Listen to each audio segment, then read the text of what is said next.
七小姐到了。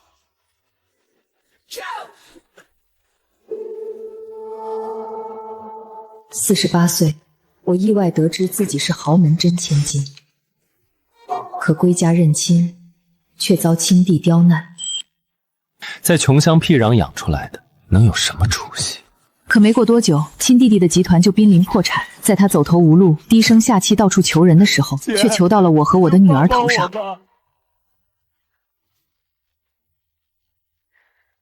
这个100万级的项目就这么定了，出问题我担着。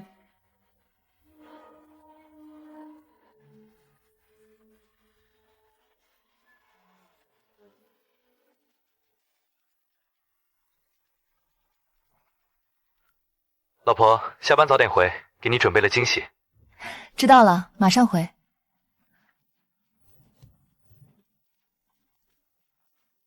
老婆辛苦啦，结婚20年，快乐。就你会来事儿。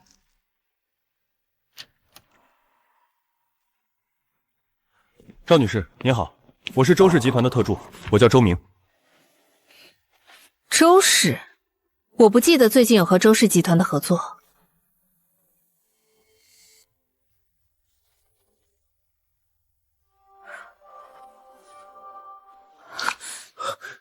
老婆，别慌，有我呢。你们没搞错吧？我爸妈就是普通工人，怎么会是周氏千金？赵女士，不会错的，周氏夫妻很想见你，我们希望您能抽空跟我们回周家一趟。不管怎么样，我都陪着你。赵女士，对不住啊，当年是周庭兰的妈，怕自己女儿一辈子受苦，就趁护士不注意，把你俩调包了，还把你随便扔在了农村里。他为什么敢这么做？就不怕被发现？赵女士，这份是加急复核的，匹配度99.99%，绝对不会错。子熙，不管你是普通人家的女儿，还是周氏千金，你都是我老婆，我孩子的妈，这事我陪你一起扛。周氏夫妇呢？他们怎么不来？董事长和夫人有点激动，也怕您一时接受不了，就让我先过来跟您说明情况，等您准备好了再安排见面。我知道了，给我1天时间，我想想。别想太多，想见面就去，不想见，咱们就当没这回事儿。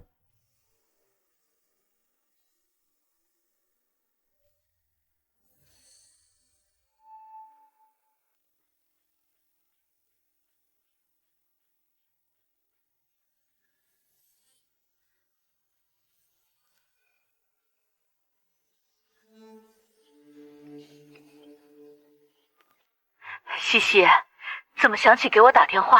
是不是出什么事了？妈，没出事儿，就是想你了。这孩子都多大了还撒娇，是不是李君玉欺负你了？我替你骂他。妈，昨天警察来了，说我是周氏集团的千金。孩子，你的确是妈妈从村里路上捡来的，但是妈从来没在乎过。在我心里，你永远是我的女儿，不管你是谁，你都是我从小抱大的西西。不管我身世怎么样，你都是我妈，我不会不认你的。哎，好孩子，你别多想，该怎么样就怎么样，妈永远支持你。要是周氏那边欺负你，你就回来，妈养你。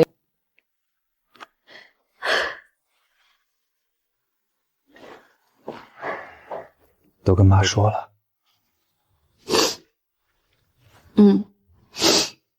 妈还让我别受委屈。妈，我们听说了周氏集团吗？我查了，近几年业绩下滑的厉害，他们找你说不定是有目的。妈，我们支持你，要是去见他们，我们陪你一起去，不会让你受欺负的。好，那咱们就去会会他们，我倒要看看他们到底想干什么。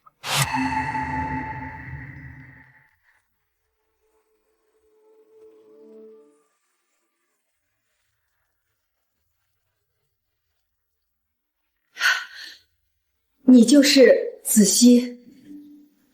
妈，别慌。这么多年，委屈你了。哟，这就是二姐啊，来的倒是快。不会是听说我们家有钱，特意来分家产的吧？你是谁？我是你亲弟弟周庭轩。怎么，刚认亲就想摆姐姐的架子？我告诉你，周家的东西跟你没关系。周先生，说话别这么刻薄。我查了周氏集团近3年的财报，营收逐年下滑，净利润暴收30%。要是再不想办法，用不了2年就该破产了。你胡说八道什么？我们周家好得很。你先回房间去。好了，子熙，先给你和孩子们接风。你姐姐她也很想见见你。妹妹，你可算来了，我等你好久了，这些年真是委屈你了。要是我知道当年的事儿，肯定不会让你受这么多苦的。不用，我这些年过得很好。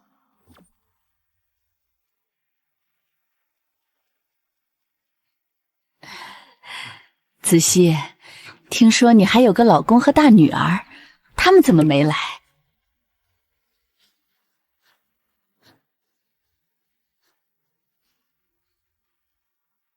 他们工作忙，抽不开身。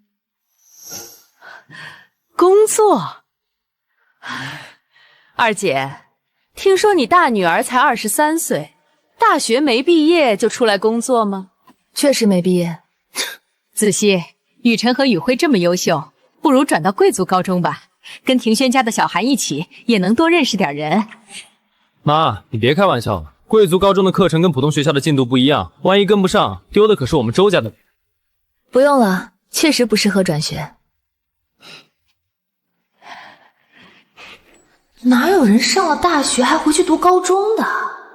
好了，吃饭别吵了。妹妹别生气，我替庭轩跟你们道歉。没事，我不跟他计较。子熙，关于你的身份，我们商量了一下，有个决定，明天跟你说。我等着。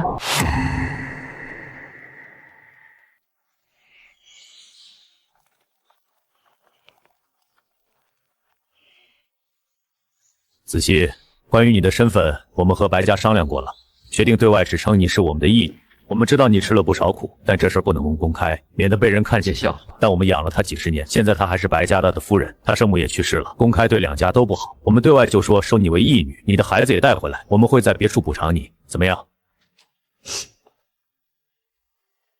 妹妹，对不起，都怪我。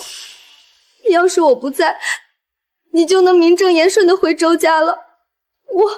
我可以离开周家的。义女，周董，周夫人，你们这是怕我影响周家的名声，还有和白家的联姻吧？子熙，你别多想，等过段时间，我们会慢慢公开你的身份。不用了，我本来也没打算认祖归宗。你们怎么对外说，跟我没关系。我姐从小在我们家长大，早就是周家人，更别说她还是白家的夫人。做错事的是她生母，不是她。那她这48年失去了什么？你不用装了，你舍不得周家的荣华富贵，我也不稀罕。咱们各过各的，互不相干。算你识相，本来就不是周家的人，还想登堂入室。子熙，这是我们给你的补偿，200万现金，再加2处轿车别墅，你看怎么样？周董，你这是把我当什么了？打发要饭的吗？200万加2套房子，够你一辈子衣食无忧了，你还想怎么样？我是周家的真千金，为什么不能重新分配股份？我错过48年的分红，这笔账怎么算？周庭兰有6%股份，我不该比他少吧？妹妹，股份真的不能动，要不我们再加点钱，500万行不行？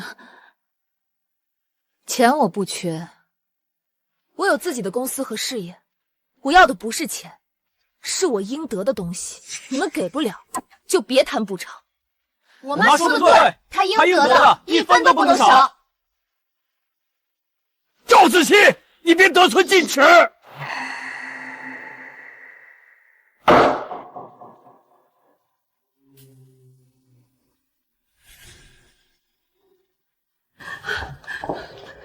子熙，算妈求你了，别闹了好不好？周夫人，你不用求我，我来这里从来不是为了钱，也不是为了股份，就是想看看抛弃我的血亲到底是什么样子。现在我看到了，你们眼里只有荣华富贵，只有面子，从来没有过我这个女儿。我们走吧，这里不值得我们浪费时间。赵子熙，你给我站住！你今天敢走出这个门，以后就别想再从周家拿1分钱。我从来没指望从周家拿1分钱，倒是你们好好想想，周氏以后该怎么撑下去吧。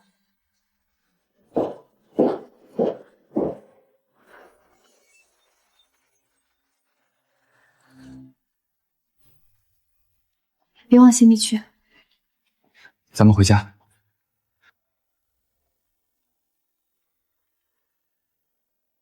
我心里却清楚，周家人不会就这么算了，他们肯定还会来找麻烦。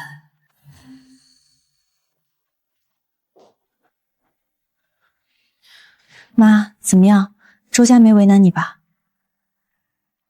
没有，就是跟他们谈崩了，他们想拿800万打发我，还不让我认祖归宗。我就知道他们没安好心。妈，我查了周氏的股权结构，漏洞特别多，他们内部矛盾也大，再折腾3年肯定会出大问题。妈，你看，这是我们用 AI 模型模拟的周氏未来3年的衰落曲线，用不了2年，他们就得面临破产危机。妈，福光现在的规模比周氏大得多，他们根本不配跟我们谈条件，以后别再理他们了。听见了吧？孩子们都支持你，不管周家怎么样，咱们这个家永远是你的堡垒。我知道，有你们在，我什么都不怕。妈，以后周家要是再敢找事儿，我们就用数据打他们的脸，让他们知道你不是好欺负的。还有我可以用 AI 监控他们的商业动向，他们只要敢耍花样，我们立马就知道。妈，福光的新项目进展很顺利，我已经整理好了竞争对手的名单，其中就有白家，他们跟周氏联姻，肯定会帮着周氏对付我们。没关系，兵来将挡，水来土掩，他们想玩，我就陪他们玩到底。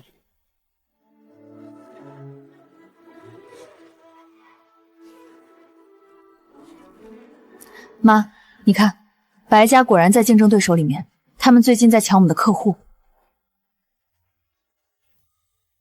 这个消息其实已经在我的预想之内，盯紧白家的商业动向，他们肯定会主动找上门来，要么合作，要么打压。咱们先做好准备。好，我立马安排人去盯。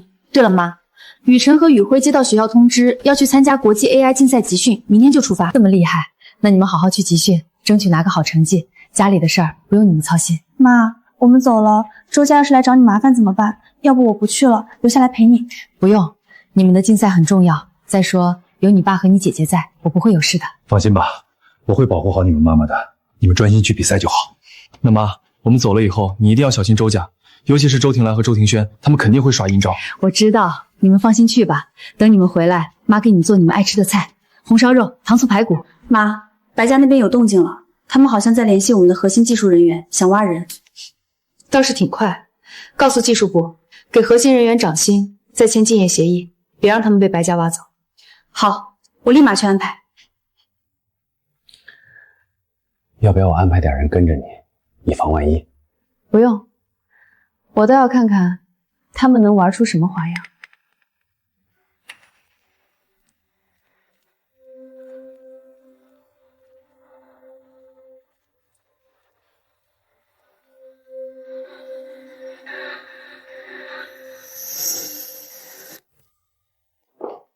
妹妹，我带雪姨来看你，一点小小心意，别嫌弃。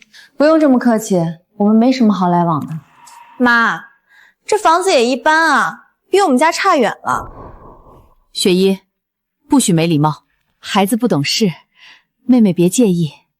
其实我来就是想跟你说，别跟周家置气，以后有什么需要，我能帮就帮。你不用假好心，我不需要你的帮助，也不想跟周家有任何牵扯。妹妹，我知道你还在怪我们，可我也是受害者啊！受害者？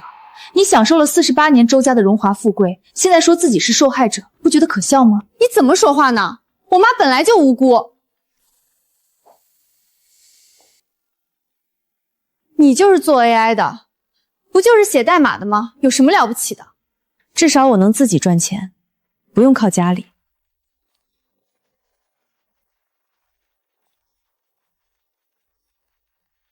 白小姐，你这话就不对了。你们就是那个少年班的，看着也不怎么样啊。原来是查过了。白小姐，你手里的手机里面的 AI 芯片就是我们团队参与设计的，你天天用着我们做的东西，还好意思嘲讽 AI 行业？你骗人！要不要给你看看设计图纸，还有我们和芯片公司的合作协议？原来是这样，真是年少有为。雪衣，快道歉。对不起，妹妹，我们先走了，以后再来看你。不过妹妹，我还是要提醒你，人这一辈子要懂得珍惜当下，眼睛不要看得太远，尤其不要多看那些自己够不到的东西。妈，这就叫搬起石头砸自己的脚。我心里却隐隐不安。果然，没过2天，周明就送来了请柬，说是白雪姨要办生日宴，邀请我们一家一起去。这哪里是邀请，分明是施舍，想让我们去给他们当陪衬，看我们的笑话。那就别去了，省得受气。妈，我收到全球人工智能峰会的邀请，让我去做主题演讲。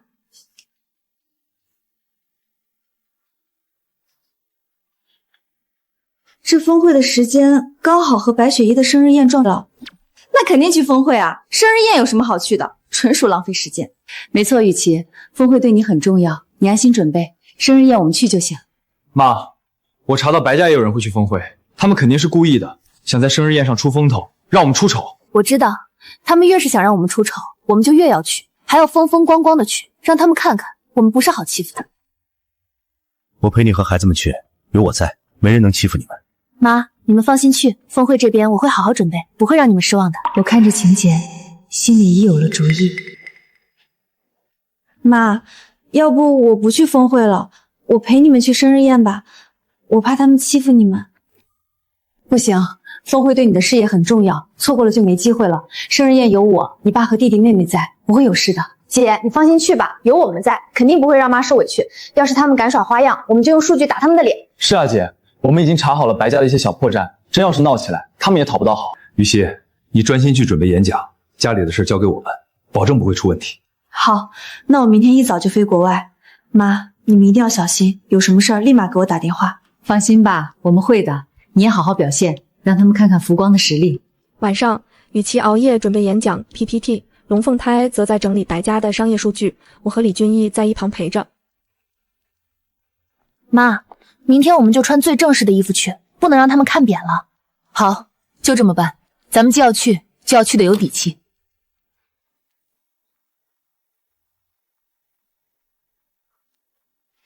妈，白家好像知道我要去参加峰会了。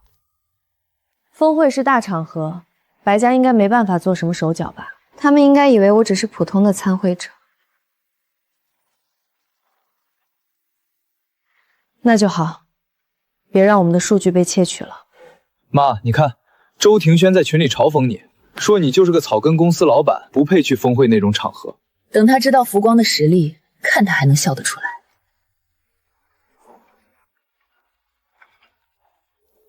赵女士，白家安排了车，让我们换车去宴会。不用了，我们自己有车。大小姐的意思，怕你们的车不符合宴会规格，丢了周家的脸。没关系，既然他们想玩，我们就陪他们玩。他们也太过分了，故意羞辱我们。不就是换辆车吗？我们去看看他们到底有什么花样。好戏才刚刚开始。站住！请出示请柬。我们有白家的正式请柬。这是普通席位请柬，没资格从正门进，走侧门员工通道就行。宴会请柬统一发放，哪来的3、6、9等通道？你们故意刁难人！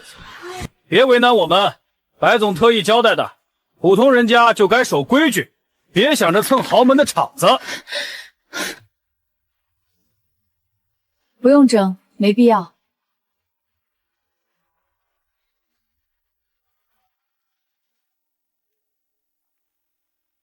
算了，也不是非得来，走吧。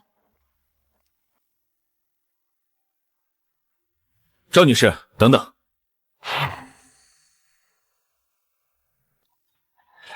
不好意思，是我们工作失误，几位是贵宾，我亲自带路。你是谁？我是白小姐生日宴的管家，姓徐。是我们没提前通知保安。所以白家知道我们会来。管家叔叔，我刚才看见你在那边看戏，故意让我们等吧？还是说，这是白家的意思？既然不是真心邀请，何必请？来这里的客人都会被拒在门外吗？抱歉，是我的错。怎么会？夫人吩咐过，要让贵宾满意，请几位别跟我计较。几位里边请。那带路吧。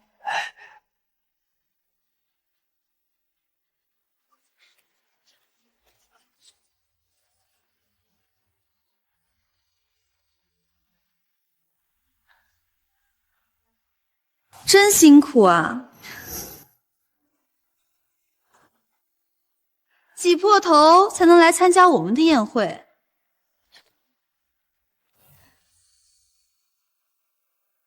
小孩子家家，说话别太刻薄。我说错了吗？你们家那种小公司也配来这里？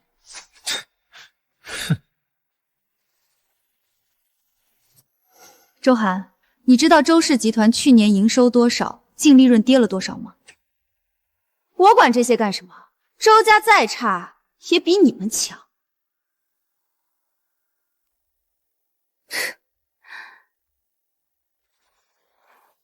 那我告诉你，我们集团年营收是周氏的30倍不止。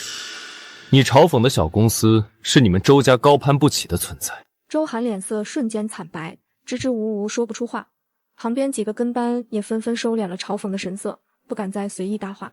不远处的周庭兰看到这一幕，嘴角勾起一抹冷笑，丝毫没有上前解围的意思，反而对着身边的宾客低声说笑。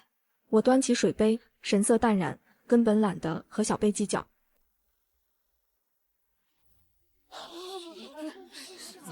接下来，让我们收看各界名流的祝福视频，一起为白小姐庆生。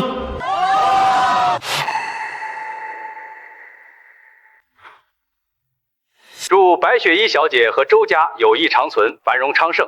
我代表王氏集团送上最真挚的祝福。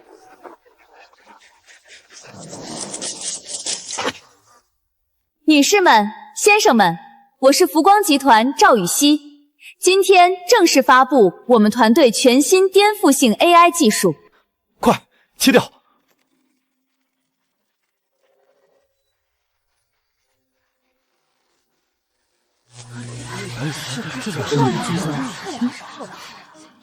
今天正式发布我们团队全新颠覆性 AI 技术。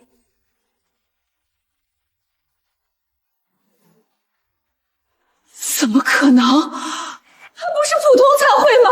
怎么会是主讲嘉宾？福光集团？怎么会是福光集团？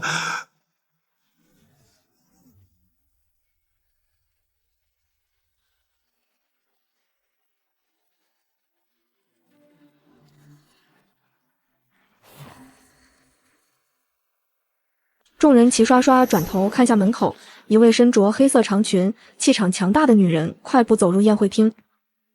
那不是福光集团亚太区副总裁吗？所有人都满脸疑惑，不知道福光高管为何会突然出现在白家的生日宴上。只见他无视全场众人，径直穿过人群，一步步走到我面前。赵总，抱歉，我来晚了。赵总？什么赵总？在此正式向各位介绍，这位赵子熙女士是福光集团创始人。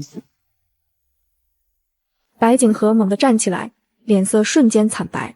周志明和刘若瞪大眼睛，死死盯着我，眼里满是震惊和狂喜。之前嘲讽过我们的周涵和一众小辈，全都僵在原地，满脸羞愧和慌乱。忽然哗啦一声脆响，玻璃碎裂，酒水洒落，香槟塔轰然倒塌。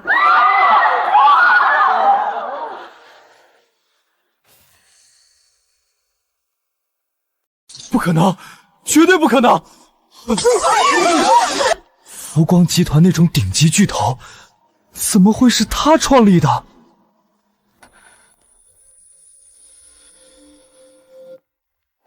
子熙，我的好孩子，妈终于知道你的厉害了。是我们有眼无珠，你快跟我们回周家。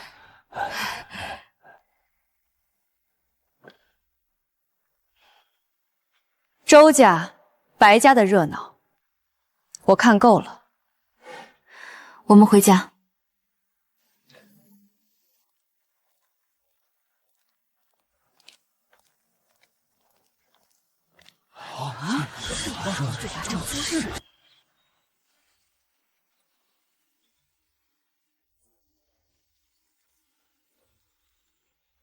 夫人，周家来了一大群人。我走到门口一看，好家伙，送礼的队伍排得老长，名贵补品、奢侈品堆得像小山，把门口堵得严严实实。刘若挤在最前面，看到我立马快步上前，老泪纵横。子熙啊，我的好女儿，妈来看你了。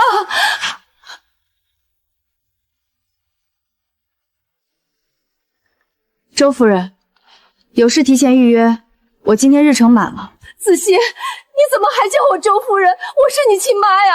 之前是我们不对，以前是我们有眼无珠，别跟我们计较，这些都是一点心意。姐，我错了。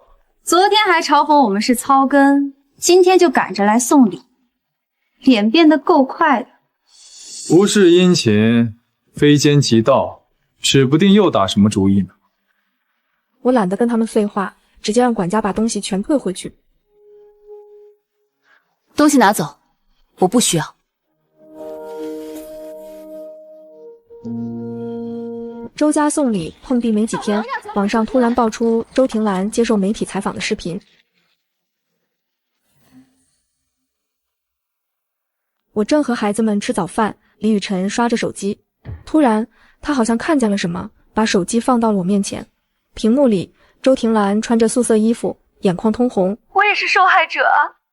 这么多年，我一直不知道自己不是亲生的。子熙受了那么多苦，我真的很心疼。我愿意把一切都还给他，只求他能原谅我。呸！真能装，还受害者。他享受了48年豪门生活，真不知情怎么不离开周家？周氏给他的待遇比亲女儿还好，现在卖惨，真是虚伪到骨子里了。他就是想博同情，洗白自己，顺便给你施压。随他怎么演，我不在乎。真不是真心道歉，演得再像也没用。妈妈说的对，咱们不理他，看他能演到什么时候。周庭兰的道歉视频没掀起什么水花，白景和却亲自找上门来了。白景和西装革履，脸上堆着刻意的笑容，一进门就往沙发上坐，一副自来熟的样子。子熙啊，今天我来是想跟你谈合作的。你看啊，咱们都是一家人，周氏是你娘家，白家跟周氏又是亲家，合作起来肯定顺风顺水。白总，直接说目的，不用绕弯子。白景和干笑两声，爽快。我想让福光注资白家，再共享下 AI 技术，咱们强强联手，称霸行业。一家人不说两家话，以后你的事儿就是我的事儿，白家肯定跟你站一边。我放下茶杯，语气冰冷。白总，你搞错2件事。第一，我们不是一家人，是竞争对手。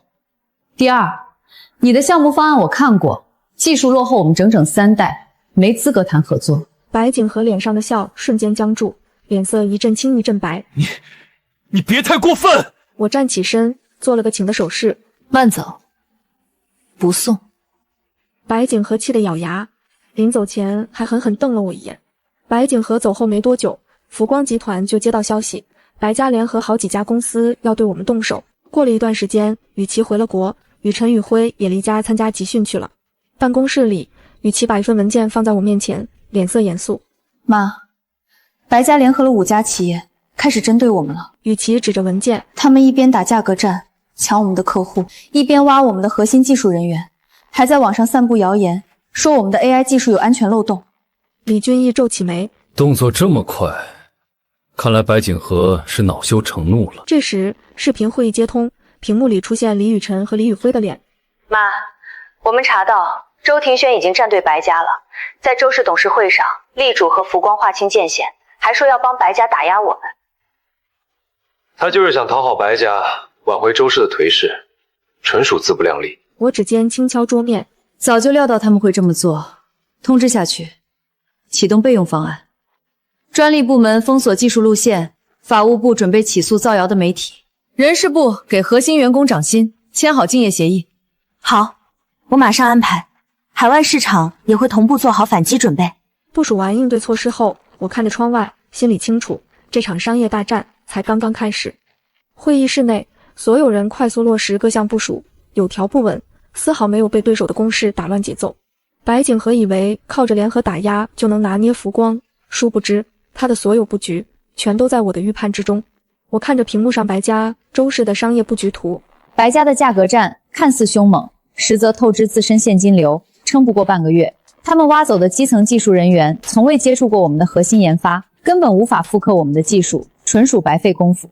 妈，海外分部已经提前拦截白家的外贸渠道，他们的海外合作方全部受到预警，已经开始撤资观望。我和宇辉用 AI 模型测算过，只要持续封锁，7天内白家资金链就会出现缺口。舆论那边，我们的水军和官方媒体已经就位，随时可以全面反转，洗白口碑。不用被动防御，主动出击。资本部提前布局，紧盯白家股价，等待最佳狙击时机。所有反击步骤按预案执行，步步为营，彻底粉碎他们的围剿计划。全员领命，迅速投入工作，整个总部高效运转，和对手的慌乱仓促形成鲜明对比。短短数日，浮光新品重磅发布，彻底引爆市场，资本大战正式拉开帷幕。浮光集团新品发布会如期开启，全新颠覆性 AI 产品一经亮相，瞬间霸占各大热搜榜单。发布会结束，浮光股价一路飙升，涨幅创下年内新高，市值直接暴涨100亿。反观白家，低价竞争损耗大量资金，技术打压彻底失败，负面舆论缠身，股价断崖式下跌。之前跟风站队，联合打压我们的合作企业，看清局势后纷纷火速撤资，和白家划清界限。办公室内，赵雨琪看着实时财报，出声汇报：妈，白景和这几天直接亏损数十亿，资金链彻底濒临断裂。还有周氏，因为周庭轩盲目站队，牵连集团股价大跌，元气大伤。我看着眼前局势，神色淡然。商业场上，选择大于一切，选错路就要承担对应的代价。白家节节败退，濒临崩盘之际，龙凤胎拿出重磅证据，直接给了白家致命一击。晚饭时分，李雨辰和李宇辉拿着平板，一脸笃定地走到我面前。李宇辉点开密密麻麻的数据报表。妈，这是我们用 AI 模型测算的白家下一步行动，他们打算最后透支贷款，孤注一掷打压我们。不止这些，我们还扒出了白家近3年的财务报表漏洞，存在违规做账、虚假融资、偷税漏税多项违规操作，证据链完整清晰，完全可以直接提交证监会立案调查。李俊义翻看文件，沉声说道：这些漏洞都是致命伤，一旦查实，白家不仅资金崩盘，还要面临巨额罚款和刑事责任。我看着2个孩子，满眼欣慰。做得好，匿名提交，公事公办，让市场规则给出公正结果。2人立刻操作提交，全程干脆利落。没过多久，财经新闻火速爆出消息，证监会正式介入调查白家企业财务违规问题。白家彻底雪上加霜，彻底失去翻盘机会，彻底陷入绝境，商业惨败，走投无路的刘若。抛开所有体面，单独找到我打最后一张感情牌。公园长椅旁，刘若孤身一人，面色憔悴，再也没有了昔日豪门夫人的金贵姿态。一见到我，她立马红了眼眶，上前拉住我的手，泪水止不住的往下掉。子熙，妈知道错了，真的知道错了，你回来好不好？回到周家认祖归宗，你身上流着周家的血，你是我亲生的女儿，以前是我们糊涂，是我们势利，你原谅我们这一次。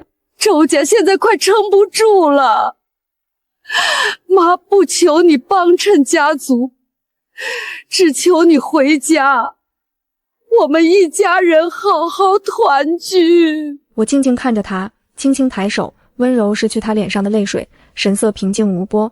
周夫人，太晚了。这48年，我有自己的家人，有疼我爱我的养父母，他们陪我长大，助我成才。血缘是天生的，但亲情不是。你们从未养育我，陪伴我，何来母女情分？刘若身体一僵，脸色瞬间惨白，泪水流得更凶，满脸绝望。看着他崩溃落泪的模样，我缓缓开口，说出了藏在心底多年的真心话。我看着身形佝偻、满脸颓然的刘若，缓缓道出过往。我创业失败、负债累累时，是我养母陪我吃泡面熬苦日子，日夜开导我，鼓励我。我怀胎10月，生下3个孩子，是我养母彻夜守候、悉心照料，帮我熬过最难的月子期。我公司上市，站上行业顶尖的那天，是我养母坐在台下，默默为我鼓掌，满心都是骄傲。这48年的陪伴、付出与偏爱，才是真正的亲情。我目光澄澈，态度坚定。你是生我的人，但我的妈妈，从来只有我养母一个。我不恨你们当年的抛弃，也不怪你们后来的势力冷漠，我只是跟你们毫无关系。刘若怔怔地看着我，浑身无力，最后颓然垂下手，所有的侥幸和期盼彻底破碎。他再也说不出一句挽留的话，颤巍巍转过身，落寞孤独地一步步离开。我静静伫立在原地，心中毫无波澜，过往的牵绊彻底清零。血缘亲情彻底斩断后，周家的丑闻彻底曝光，家族内乱全面爆发。周庭兰生母当年恶意调包，遗弃我的陈年旧案，彻底被媒体扒个底朝天。司法机关正式立案介入调查，所有真相公之于众，整个豪门圈子一片哗然，周家彻底沦为业内笑柄。周家大宅彻底乱成一锅粥，往日体面尽数消散。一众旁系亲属纷纷找上门，堵在客厅争吵不休。都是周志明夫妇识人不清，现在闹出丑闻，连累整个周氏口碑进水，公司股价大跌，业务缩水，都是他们的过错，必须重新分割股权，更换管理层。周庭轩无能误事，周庭兰惹出大祸，这一方没资格再执掌周氏。所有人都借着丑闻争抢继承权，分割剩余资源，互相指责，撕破脸皮。曾经团结的豪门家族彻底分崩离析。周志明和刘若本就连日忧心忡忡，看着家族自相残杀，一地狼藉，彻底心力交瘁。刘若捂着胸口，脸色惨白，浑身发抖。别吵了，别再吵了，好好的家，怎么就变成这样？话音刚落，他身子一软，直接晕倒。周志明又急又气，血压飙升，紧随其后栽倒在地。一家人瞬间慌了神，顾不上争执，慌忙将两人送往医院。周氏彻底陷入绝境，走投无路的周庭轩只能放下所有骄傲，上门低头求助。夫人，周庭轩来了，让他进来。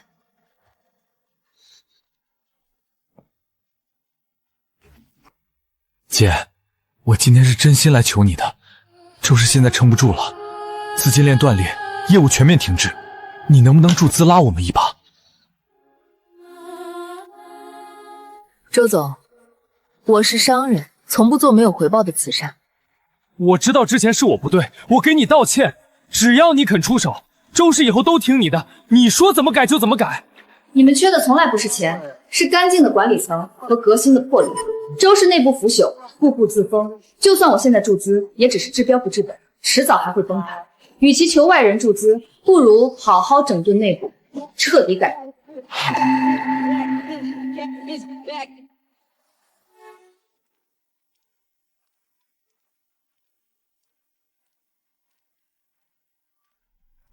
你找我有事？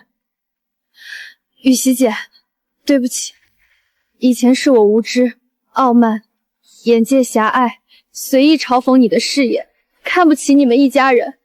我为我所有的不懂事跟你道歉。道歉不用这么郑重，你见过的世面太少，容易被家世虚名蒙蔽双眼，很正常。我现在才明白，所谓的家世靠山都是虚的，家族说倒就倒，只有自己的实力才是真正的底气。以前我靠着白家周家的光环目中无人，现在一无所有，才知道自己有多可笑。知错能改就好，路还很长，踏实做事，沉淀自己，比依附任何人都靠谱。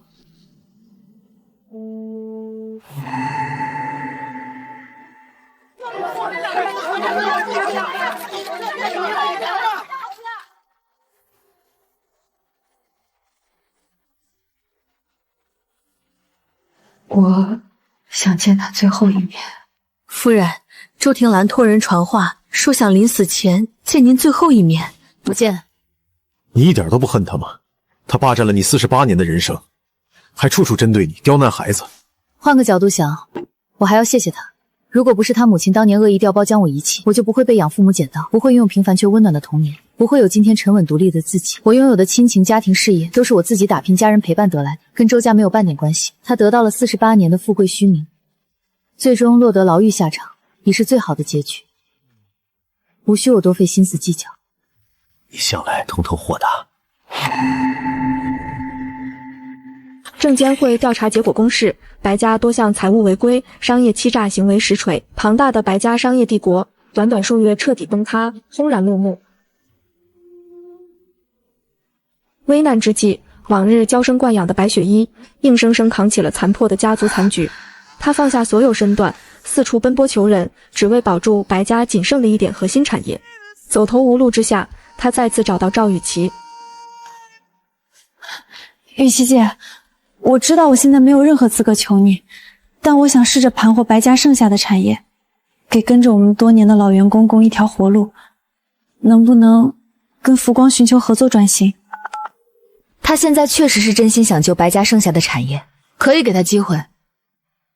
但你记住，所有条款公正透明，按市场规则来。明白？可以合作，但一切凭能力说话，没有特殊优待。我明白，我一定好好把握。夫人，医院那边传来消息，刘若急性心衰住院，时日无多。她唯一的遗愿是想见您最后一面。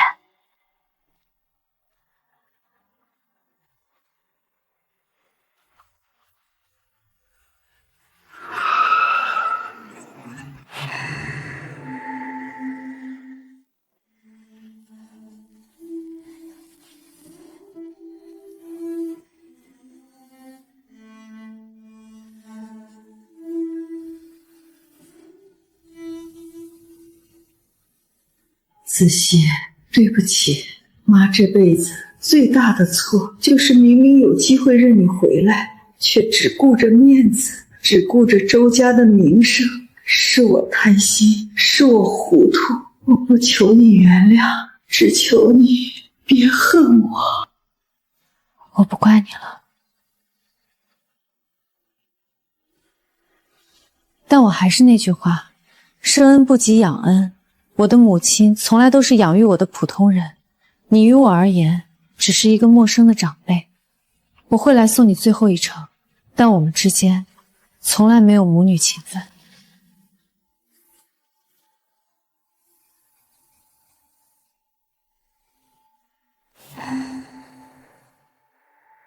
刘若的葬礼肃穆冷清，周家衰败之后，往日攀附的豪门宾客尽数缺席，场面格外凄凉。我一身素衣，以普通宾客的身份前来祭拜。我妈都走了，你就不能认下我们这些亲人吗？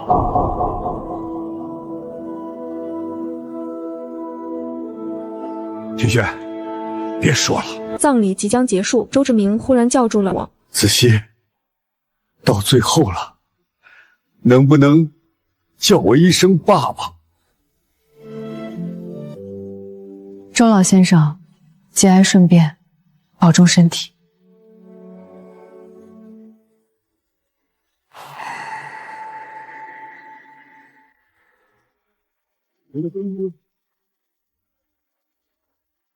周氏集团债务危机爆发，股票停牌，业务全面停摆。周志明无力支撑，最终决定将周氏所有股份折价出售，寻求最后的安稳。而最优的收购方只有福光集团。我输了，彻彻底底输给你了。你输在傲慢势利，目光短浅；输在不懂珍惜，盲目站队。我赢在踏实做人，认真生活；赢在家人相伴，初心不改。这只是我们各自不同的选择，造就了不同的结局。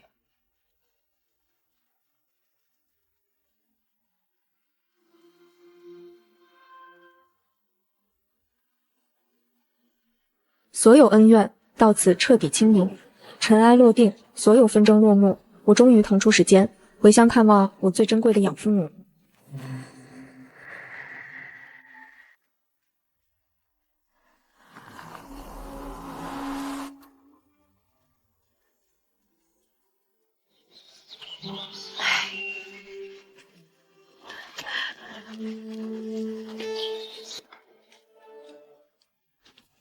最近肯定累坏了，回家就好好休息，什么事都别想。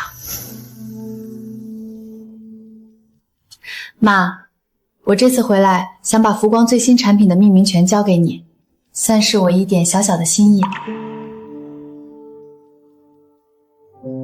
别给我整这些虚的，我不要你的名气，不要你的财富，我只要你一辈子平平安安、顺顺利利就够了。妈，谢谢你当年捡到我，把我养大成人，教我善良坦荡。该说谢谢的是我们，这辈子能有你这么优秀、孝顺的女儿，是我们最大的福气。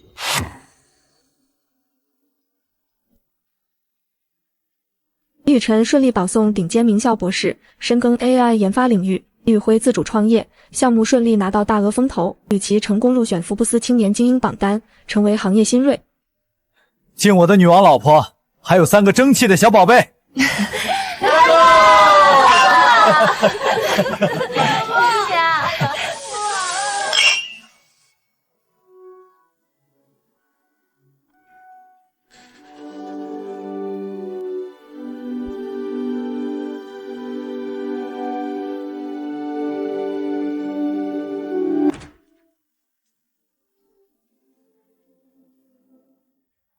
前半生的遗憾，后半生都补回来了。我的家从来都在这里。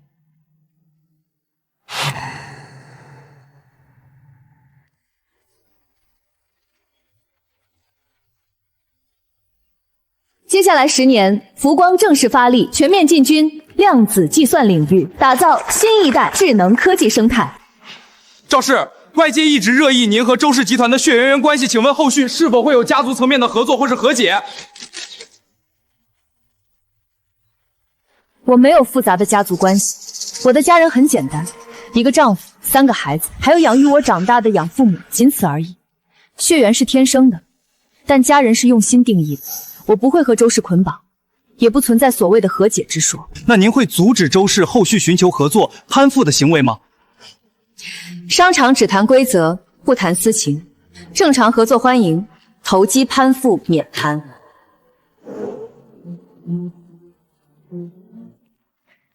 妈，你刚刚说的太干脆了，网上现在全是好评，都说咱们格局拉满了。早就该把话说清楚，省得那些人一直蹭热度炒作。没必要给多余的念想，我的生活从来不靠血缘加持。周总，周庭院在楼下大厅等您，说一定要见您一面。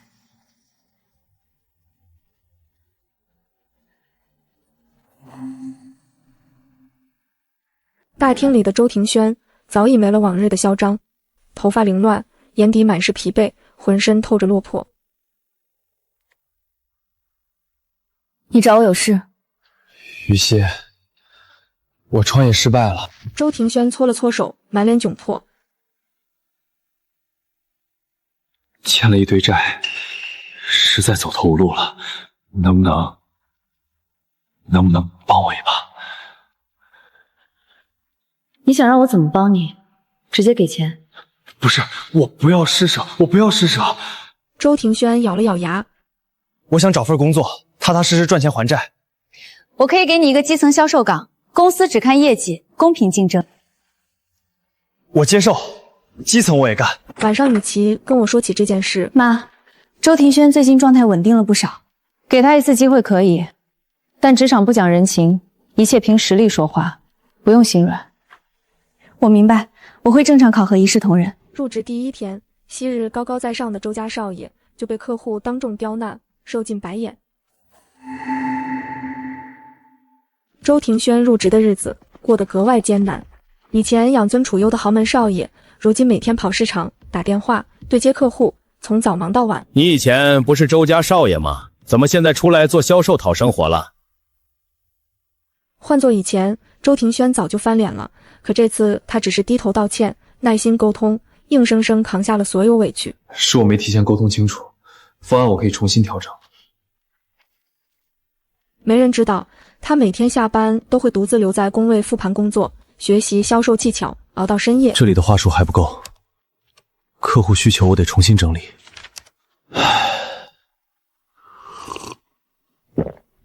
半个月后，雨琦拿着业绩报表跟我汇报。妈，周庭轩这半个月谈成了3单，摔过跟头才懂踏实，能熬得住底层的苦，才有真正翻盘的可能。我懂了，继续正常考核。就在周庭轩稳步成长时，白雪依在浮光的实习生活也悄然迎来了蜕变。白家破产后，白雪依主动应聘了浮光的行政实习生岗位，从最基础的杂活做起。这些文件你顺便一起整理了。好，我来处理。曾经娇生惯养，连杯子都不愿自己洗的豪门千金，如今每天最早到公司，最晚下班，打印文件、整理档案、对接会务、打扫办公区域。白雪依最近表现特别不错，比很多老员工都靠谱。晚上，雨琦和我视频聊天，说起了白雪依的变化。妈，她真的彻底变了，褪去了以前的骄纵，特别能吃苦。人总是要成长的。我很清楚，真正能改变一个人的，从来不是苦难，而是愿意低头成长。他知错，肯改，能落地。我会多给他学习机会。可以栽培，但依旧公事公办。周志明80大寿这天，我接到了他亲自打来的电话。子熙，今天是我80岁生日，能不能回来吃顿家常饭？电话那头的声音苍老沙哑，满是疲惫。抱歉，我日程繁忙，就不去了。不等他再说什么，我礼貌道别，挂断了电话。周家老宅此刻冷冷清清，没有宾客登门，没有热闹喜庆的布置，往日络绎不绝的攀附者尽数消失，满桌饭菜凉了大半。老爷，菜已经凉了。我这辈子做错了2件天大的错事，我弄丢了亲生女儿，也亲手把子妃越推越远。老爷，您别太难过了。晚了，一切都晚了。这场无人问津的寿宴落幕。不久后，我收到了一档深度人物访谈的邀约，直面关于血缘与亲情的所有争议。访谈演播厅灯光柔和，镜头正对我，主持人笑容温和，提问却十分犀利。赵女士，48岁揭开身世，本该回归顶级豪门，您却拒绝认亲，真的从没心动过周家的财富和地位吗？一点都不心动。那毕竟是您的亲生父母，您真的没有遗憾吗？遗憾谈不上，感慨仅此而已。血缘是天生的，但亲情是双向的，可以自己选。周氏给了我生命，却从未给过我疼爱和陪伴。我低谷时是养父母陪我吃苦，我创业时是家人陪我打拼。所以在您心里，家人的定义从来不是血脉。没错，我的丈夫、孩子、养父母才是我真正的家人。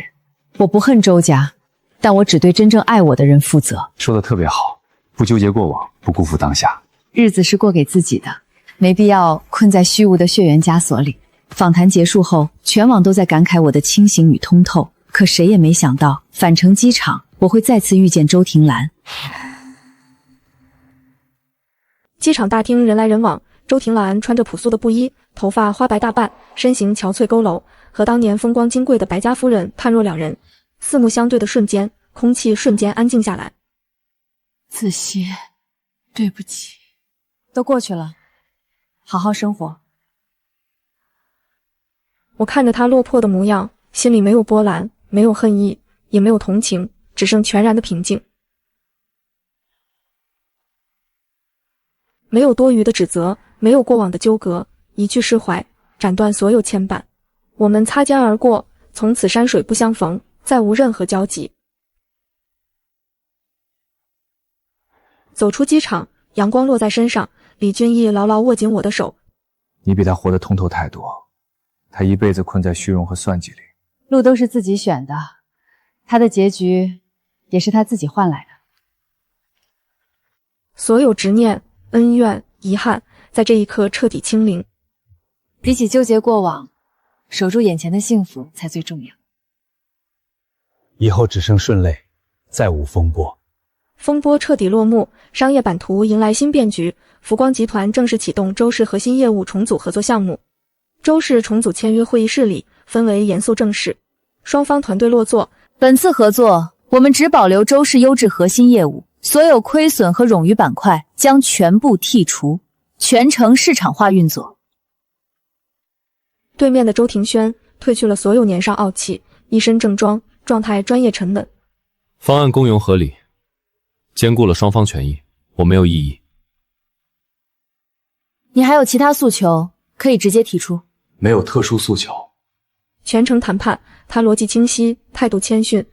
过去是我眼界狭隘，傲慢无知，如今我只想尽力守住周氏。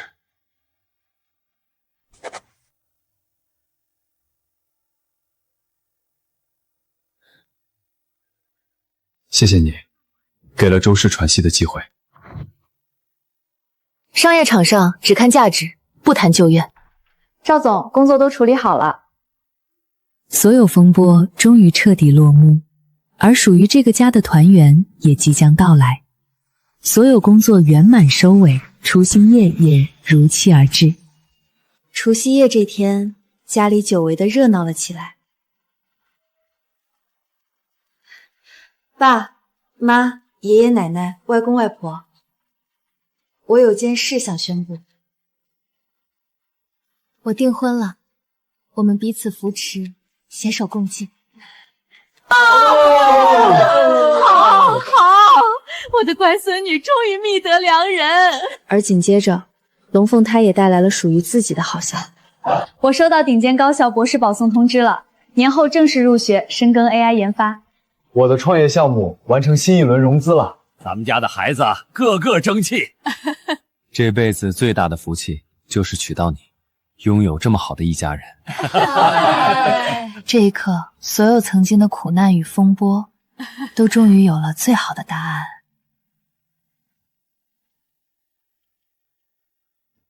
这就是我最想要的生活，屋内灯火可亲，平淡安稳，阖家圆满。所有过往风雨都化作了此刻的岁岁年年。大年初一清晨，我独自走进书房，翻开了珍藏多年的家庭相册。相册里记录着我前半生所有的跌宕与成长。40多年的人生起落，如同电影般一幕幕浮现在眼前。在想什么？在想前半生的起起落落，好像走过很多弯路，又好像每一步都刚刚好。以前创业负债的时候，我也迷茫过，那些最难熬的岁月，如今再回头看，反而成了最珍贵的经历。没想到一路走来，我不仅站稳了脚跟，还拥有了最好的家人。所有遗憾都是圆满的铺垫，那些苦难造就了现在的你。前半生的遗憾，后半生都补全了。原来人生最珍贵的，从来都不是血缘与财富，而是真心陪伴的人。这一刻，赵子熙终于彻底明白，自己真正的根究竟在哪里。我没有虚妄的豪门血缘，但我有真心待我的家人。我的根在这里，我的家也永远在这里。